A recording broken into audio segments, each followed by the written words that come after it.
Exclusive, email shows effort to give Trump campaign WikiLeaks documents.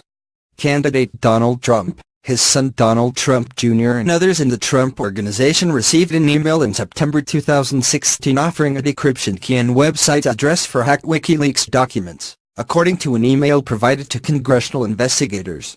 The September 4th email was sent during the final stretch of the 2016 presidential race, 2 months after the hacked emails of the Democratic National Committee were made public and 1 month before WikiLeaks began leaking the contents of Clinton campaign chairman John Podesta's hacked emails. The email came less than 3 weeks before WikiLeaks itself massaged Trump Jr. and began an exchange of direct messages on Twitter. Trump Jr. told investigators he had no recollection of the September email. Congressional investigators are trying to ascertain whether the individual who sent the September email is legitimate and whether it shows additional efforts by WikiLeaks to connect with Trump's son and others on the Trump campaign. The email also indicated that the Trump campaign could access records from former Secretary of State Colin Powell, whose hacked emails were made public by a Russian front group 10 days later. The email, which was described to CNN by multiple sources and verified by Trump Jr.'s attorney, came from someone who listed his name as Mike Erickson.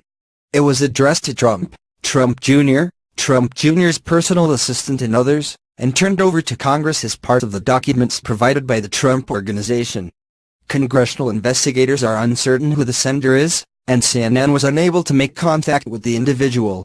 It's not clear whether the email was a legitimate effort to provide the hacked documents to the Trump campaign.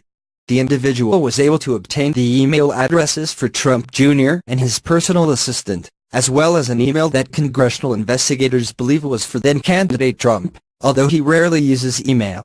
Trump Jr. was asked about the WikiLeaks email Wednesday when he was questioned in the House Intelligence Committee behind closed doors, several sources familiar with the exchange told CNN. Trump Jr.'s attorney, Alan Futterfuss, told CNN that his client said he had no recollection of the email and took no action on it. The White House did not respond to requests for comment, and efforts to reach WikiLeaks for comment were unsuccessful. The use of a website and decryption key as a means to provide information aligns with past WikiLeaks practices. The idea is that WikiLeaks posts a data file on the internet, but it is encrypted and impossible to open without the key. In 2010, for instance, WikiLeaks